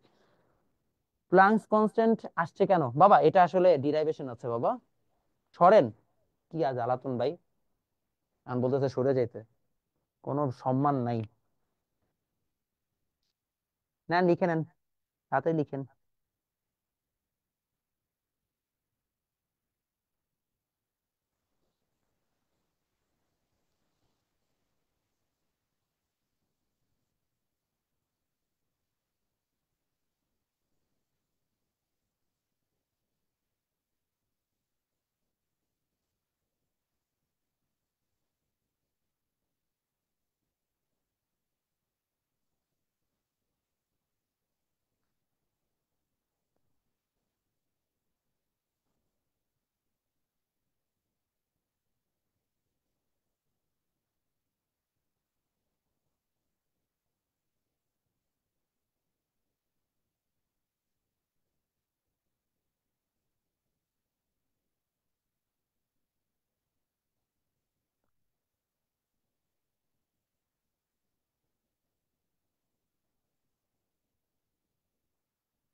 আমরা আগে বাচ্চারা, ওকে, এগিয়ে যাই। আসেন, আপনারা অনেকে জিজ্ঞেস করতেছেন রাদারফোর্ড আর বোরের পরমাণু মডেলের হচ্ছে যে পার্থক্য কি। আসেন আমরা হচ্ছে যে পার্থক্য দিই, লিখে ফেলি। ডিফারেন্স, ভাই এত সুন্দর করে সব কোয়েশ্চেন লিখাই দিতেছি, তারপরে যদি না পারো মাইট দাসার আমার উপায় নাই। বিটুইন রাদারফোর্ড এন্ড বোর্ড,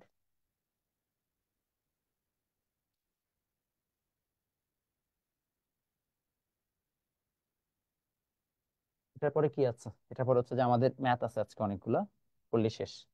ওকে, দেখেন বৈশিষ্ট্য। সো হচ্ছে যে আমাদের প্রপার্টিজ। ও বাই দ্য আপনাদের মনে হয় ইয়া দিই নাই ভুলে সেদিন, আমি হচ্ছে যে স্লাইড দিই না আজকে দিয়ে দিব, দুইটারই একবারে দিয়ে দিব। এটা হচ্ছে রাদারফোর্ড মডেল, এটা হচ্ছে বোর্ড। তো রাদারফোর্ডের মডেলের যে ভিত্তি বা বেসিস, এটা হচ্ছে বেসিক মেকানিক্স। বলবিজ্ঞান মানে হচ্ছে যেই বিজ্ঞানে বা যেই সায়েন্সে আমরা ফোর্স নিয়ে কাজ করি, ঠিক আছে? এটা হচ্ছে যে প্লাঙ্ক অ্যাটমিক থিওরি। এখানে হচ্ছে প্লাঙ্কের কোয়ান্টাম থিওরিটা মেনলি ইউজ হয়েছে। কোয়ান্টামের আইডিয়াটা আপনাদেরকে এখন বোঝানো যাচ্ছে না আনফরচুনেটলি, বুঝাই দিলে আরেকটু বেটার আইডিয়া পাইতেন। এটা হচ্ছে যে shape of orbit can rotate at any circular radius, at any circular path। আর এখানে লিখবো has specific permanent orbits। এটা হচ্ছে যে energy release.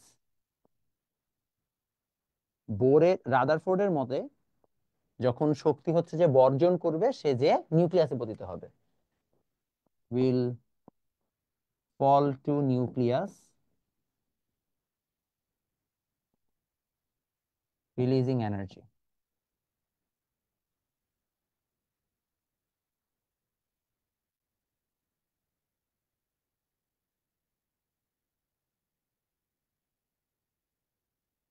doesn't release energy at will and fall into nucleus। যে নিউক্লিয়াসে এরকম হঠাৎ করে যে পড়ে যাবে না। লেখেন স্পেকট্রাম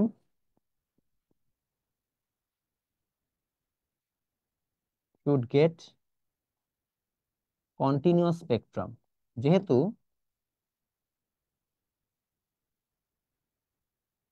এখানে ইলেকট্রন এরকম ঘুরতেছে ঘুরতেছে ঘুরতেছে ঘুরতেছে যে কোনো জায়গায়, তাহলে সে প্রতি মুহূর্তে হচ্ছে যে এনার্জি ছাড়তেছে, রাইট? এটাই তো বুঝায়। বাট এখানে বুঝাচ্ছে has specific spectrum while transferring orbits.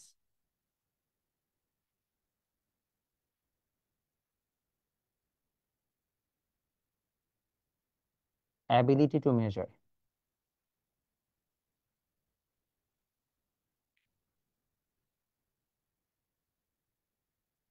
Can't measure radius, electron velocity, energy, or spectrum. এটা কি হবে?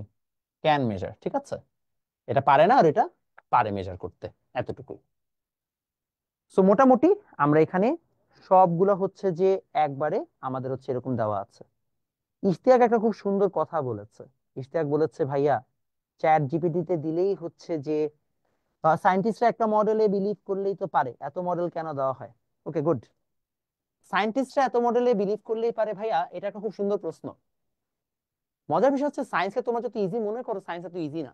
ইনফ্যাক্ট এখনো অনেক কোয়েশ্চেনের অ্যান্সার নাই। তোমাকে যেমন আজকে শিখাইলাম যে ইলেকট্রন খুব সুন্দর একটা কক্ষপথে ঘুরতেছে, এটা মিথ্যা কথা। ইলেকট্রন এরকম কক্ষপথে ঘুরে না। এটা তোমাদেরকে নেক্সট ক্লাসে শিখাবো। সো সায়েন্স প্রতিনিয়ত ইভলভ হয়, এবং সায়েন্স প্রতিনিয়ত ইভলভ হয় বলেই আমাদেরকে প্রতিনিয়ত নতুন নতুন থিওরি আবিষ্কার করতে হয়।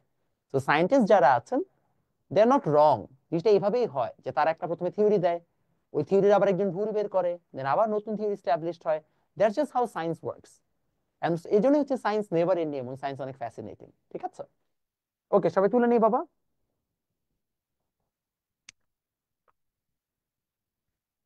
3 নম্বরে বোর্ডে কি লিখছেন? লিখছি doesn't release energy at will and fall into nucleus.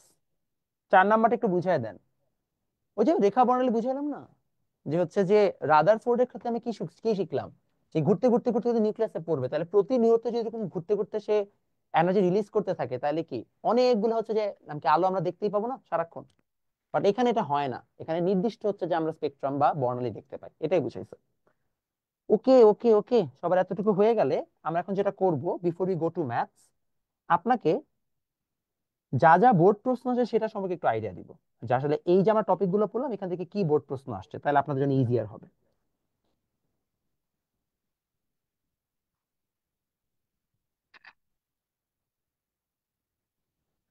সবাই লিখেছি?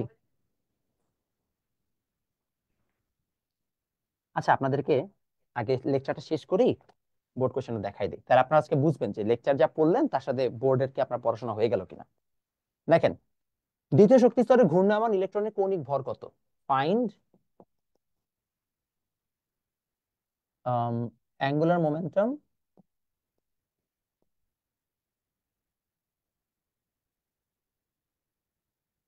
Of electron rotating at second orbital.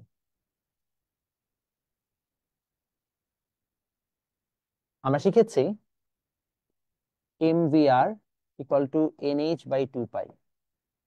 H এর মানটা মুখস্থ রাখতে হবে 6.634 × 10⁻³ জুল, এটা যেন মাথায় থাকে। তো এন হচ্ছে 2, এইচ হচ্ছে 6.634 × 10⁻³ 2 তো 2, পাই হচ্ছে 3.1416। দেখেন কত আসে, কত আসে আমাকে বললেন। হুম, কত আসছে?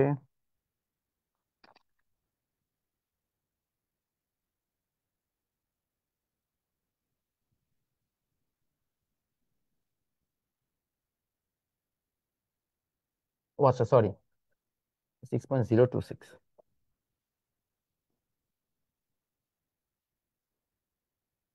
তাহলে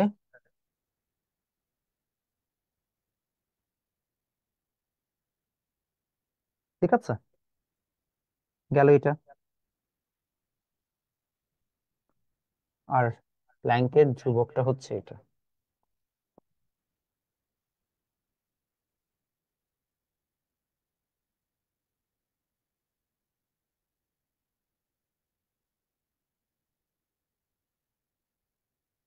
ঠিক আছে।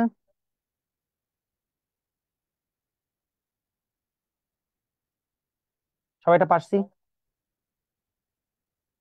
ওকে, পেরে গেছে আই গেস। এটা আসবে metre square KG per second. পরেরটাতে আসে, তৃতীয় শক্তি স্তর। তো তৃতীয় মান হচ্ছে যে same for n is equal to 3। এটা আই গেস তোমরা পারবা।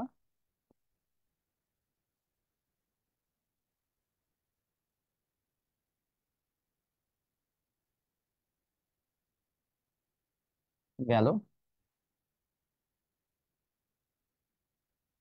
তারপর আছে লিথিয়াম। বলা হয়েছে, লেখেন তরঙ্গ দৈর্ঘ্য, এটাকে আমরা বলতে পারি হচ্ছে যে wave length of lithium is 589 nanometre. দেখেন ফিজিক্সের নলেজ এখন কাজে লাগবে। বলেছে ফাইন্ড এনার্জি অফ ফোটন। আচ্ছা, এখানে কয়েকটা জিনিস তোমার জানা লাগবে। নাম্বার ওয়ান, ফর্মুলা হচ্ছে E is equal to H into F. Remember, V is equal to F lambda, যেখানে lambda, F is equal to আমরা বলতে পারি V by lambda.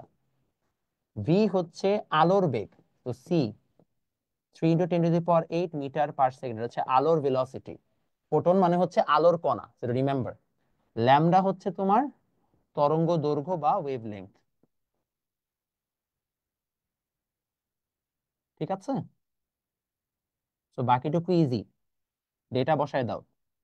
H V by lambda, H হচ্ছে 6 নাম কি 626 -34, বি হচ্ছে 10⁸, lambda কত 589 ন্যানোমিটার। ন্যানোমিটারকে মিটারে কনভার্ট করো, বাস করার পরে এনার্জি যা আসে। আমি তোমাকে ডিরেক্ট অ্যান্সার লিখে দিচ্ছি যেন সময় বাঁচে। তোমরা ক্যালকুলেট করতে পারো, ক্যালকুলেট করলে তোমাদের আসবে 3.3749, 380 ধরলাম। ঠিক আছে।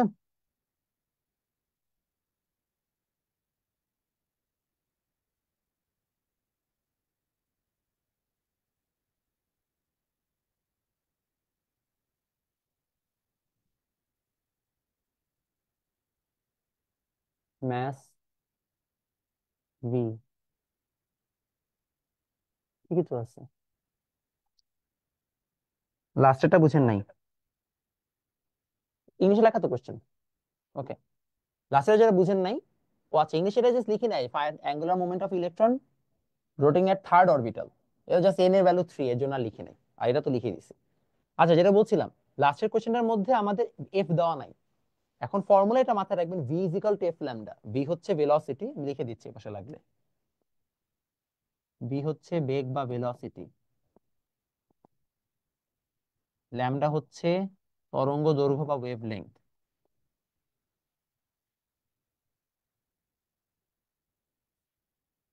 আর এফ হচ্ছে কম্পাঙ্ক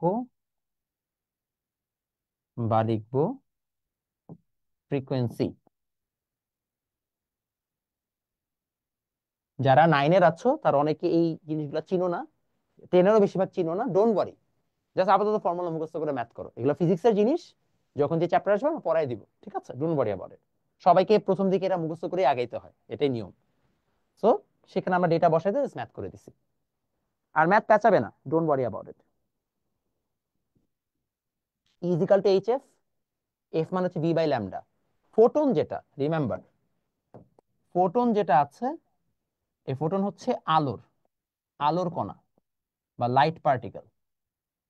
আর আলোর যে বেগ বা মানে ভেলোসিটি অফ লাইট, সেটা হচ্ছে একদম ফিক্স 3 × 10⁸। ঠিক আছে।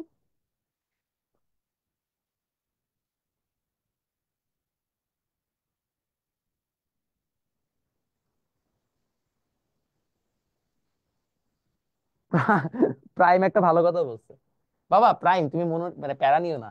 ইজিক্যাল টু এইচ এফ, এটা তো ফর্মুলা। এফ হচ্ছে ফ্রিকোয়েন্সি, এফ এর ভ্যালু হচ্ছে ভি বাই ল্যামডা, এই যে এখানে দেওয়া আছে। তুমি জাস্ট ডেটা বসাই দিবা, আর কিচ্ছু তোমার কাজ না। এটা না প্যারা নেওয়ারও দরকার নাই। এতটুকু তো বুঝছে, এগুলো তো জানা জিনিস। তাহলে এখানে হচ্ছে যে জাস্ট এফ এর পরিবর্তে ভি বাই ল্যামডা আসবে। এটা জাস্ট মাথায় রাখলেই হলো, আর এর বাইরে কোনো কঠিন কোশ্চেন আসবে না। এগুলো আমরা শিখবো। ল্যামডা কি? ল্যামডা হচ্ছে তরঙ্গ দৈর্ঘ্য।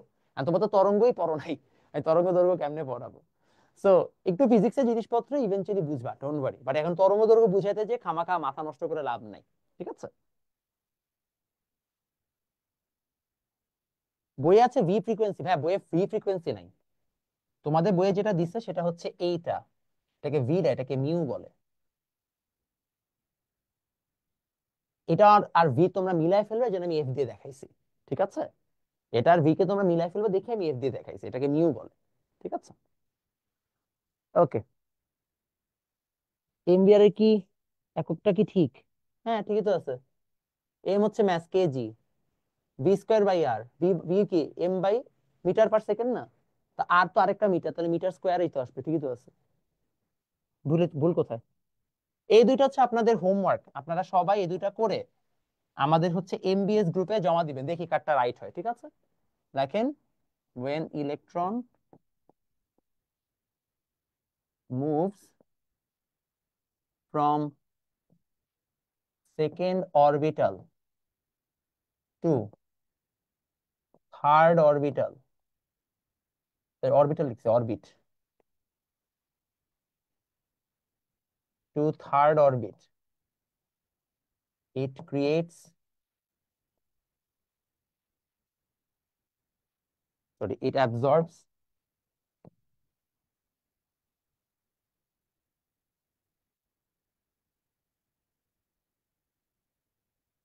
the emits energy of এত frequency,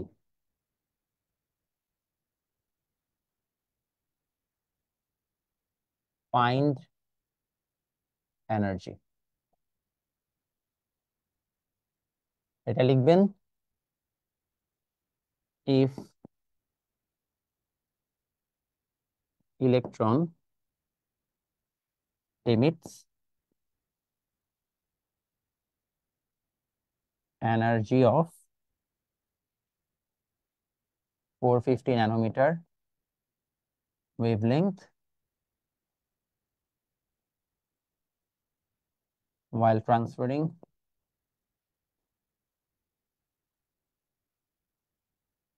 from second to third orbital, so third orbit,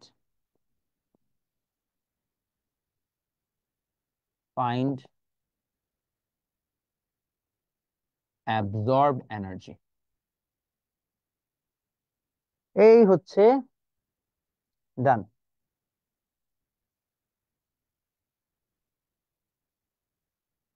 কারণ এটা ফিজিক্সের মতোই, ফিজিক্সের মতো হলে তো ফিজিক্স লাগবেই বাবা। আগাবো।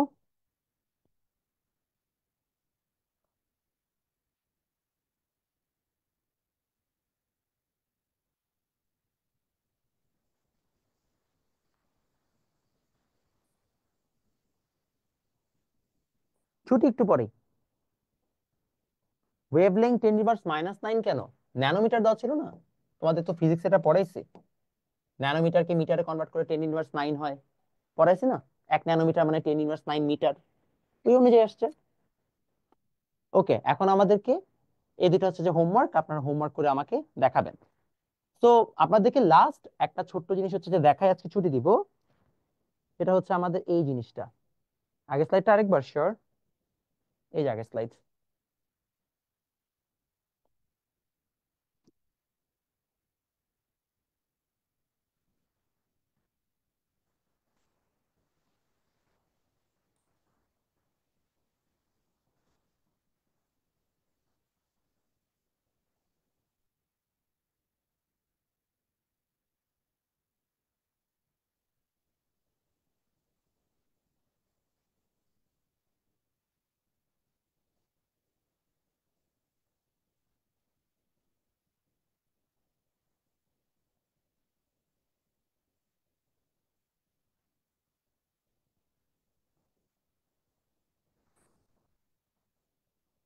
ওকে, ডান। ডেইলি কত ঘন্টা পড়া উচিত? জানি না। যত ঘন্টা না পড়লে তো তোমার পড়া শেষ হবে না, তত ঘন্টাই পড়া উচিত। ওকে, একটা ছোট্ট জিনিস যেটা দেখাই দিয়ে আজকে ছুটি দিয়ে দিচ্ছি। আপনাদের যা যা পড়াইলাম সেখান থেকে আসলে কেন পড়ে লাভ আছে সেটা এখন বুঝাই দিচ্ছি। যে আপনারা যে পড়লেন এতক্ষণ, আদৌ কিতে কোনো লাভ হইলো কিনা। তো আমরা বিগত বছরগুলোতে যতগুলো বোর্ড প্রশ্ন আসছে, চলো সেখান থেকে আমরা কয়েকটা কোয়েশ্চেন আপনাকে করি। লেখেন, বোর্ড এমসিকিউ।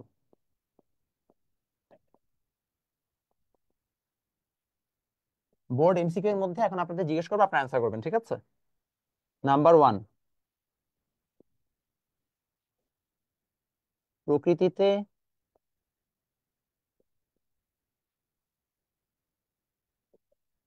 প্রাপ্ত মৌল কয়টি? দেখি বলেন।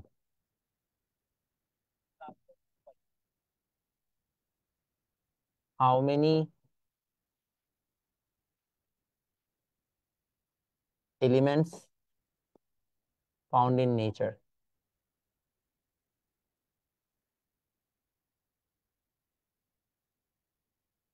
বলে ফেলেন, বলে ফেলেন।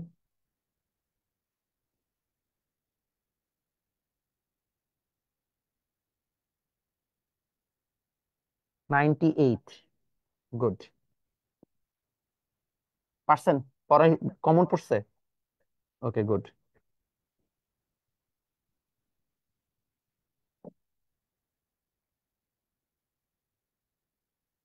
মানব শরীরে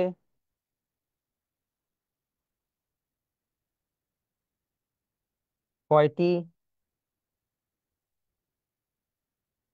ভিন্ন মৌল আছে? How many unique elements found in human body? বলে ফেলেন।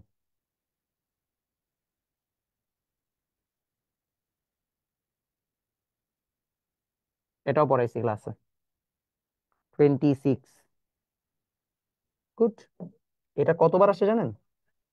এটা 21 সালে 3টা বোর্ড, 22 সালে একটা বোর্ড, 24 সালে 2টা বোর্ড। অর্থাৎ এই একই প্রশ্ন ইন টোটাল 6বার আসছে। পড়ছে কমন? আর নাই কিছু? আচ্ছা।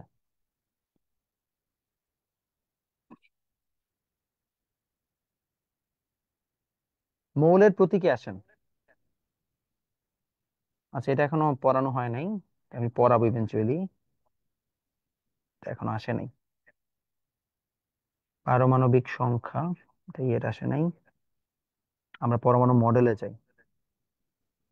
রাদারফোর্ডের পরমাণু মডেল কবে আবিষ্কার হয়েছে?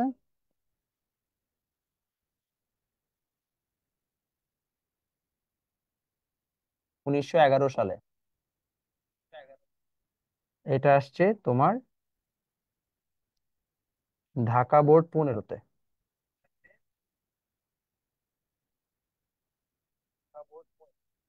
বোর্ড মডেল কবে আসছে? 1913-তে। এটা আসছে যশোর বোর্ড 24 সালে। শুধু সেটাই না, তোমাদেরকে এটা মাত্র পড়াইছি। দেখো, বোর পরমাণু মডেল কোন মৌলের বর্ণালী ব্যাখ্যা করতে পারে?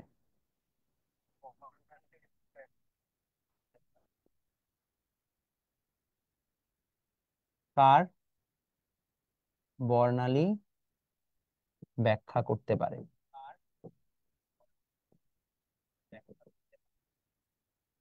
Which atomic spectrum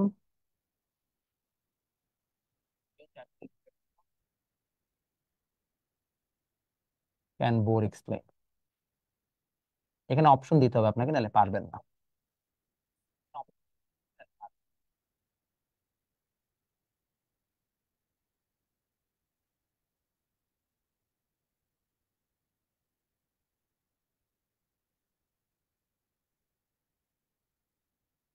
দেখি কার মাথায় বুদ্ধি আছে। ABCD, 1 2 3 কোনটা? Helium plus. Helium plus. জি, কেন হিলিয়াম প্লাস?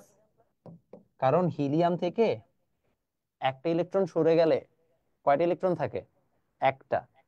এই জন্য। বুঝতে পারছো? হ্যাঁ, বোর একটা ইলেকট্রন থাকে, তাকেই এক্সপ্লেইন করতে পারে। বুঝতে পারলাম। গুড। ওকে, তারপরে কি আছে? প্লাঙ্কের ধ্রুবকের ভ্যালু কত? এটা মাত্রই না শিখাইলাম। এইচ এর ভ্যালু কত এটা চাইছে। এটা হচ্ছে যে তোমার 22 21 23 20, 4বার আসছে।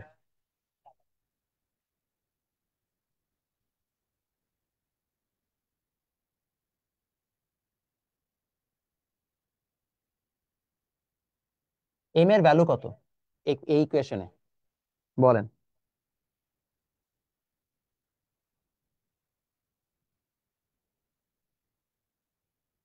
এখানে এমটা কি বোঝায়? ইলেকট্রনকে বোঝায়। ইলেকট্রনকে যদি বোঝায় তাহলে ইলেকট্রনের ম্যাস কত? পড়াইছি।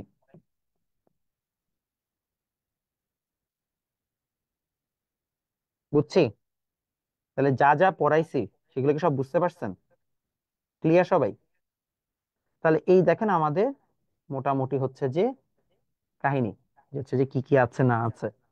এরকম আরো অনেক জিনিসপত্র আছে, সেগুলো আমরা ইভেনচুয়ালি হচ্ছে যে সামনে দেখব।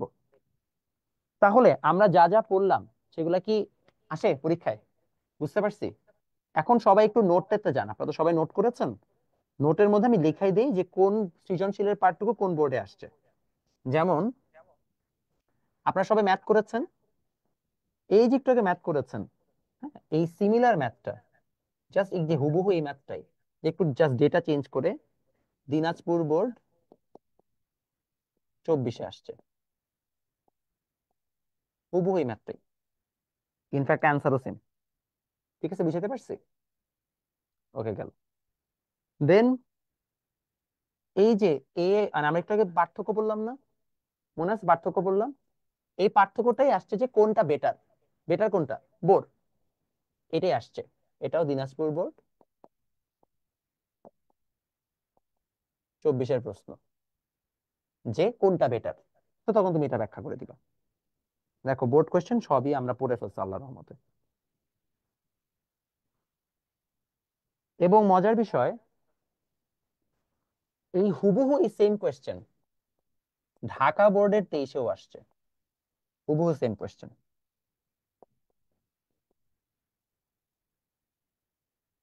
গেল। আর কিছু কি আছে? আমি যতটুকু দেখলাম একই, মানে এই ভরবেগ নির্ণয়ের ম্যাথ অলমোস্ট সব জায়গায় এসে বসে আছে। ওমা, রাজশাহী বোর্ডও আসছে সেম কোয়েশ্চেন।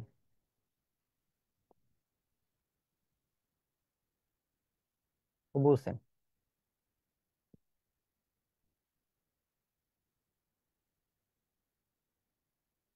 ঠিক আছে। আর কি আছে? আর কি আছে?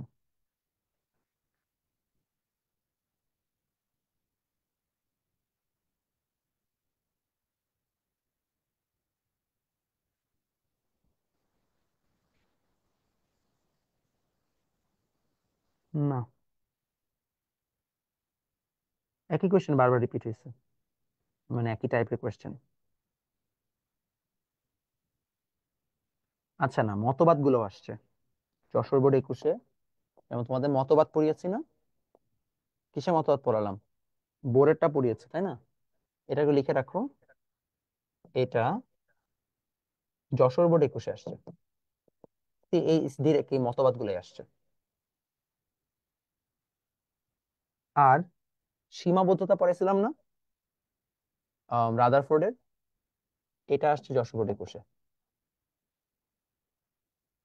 অর্থাৎ আমরা যা যা পড়েছি আল্লাহর রহমতে, এই টাইপ রিলেটেড যত বোর্ড কোশ্চেন আসে আমরা সব সলভ করছি। পড়ার মধ্যেই হয়ে গেছে, আলাদা করে কিছু পড়া লাগবে না। ক্লিয়ার? ঠিক আছে। তাহলে বাচ্চারা আমাদের এতটুকু হচ্ছে যে ডান।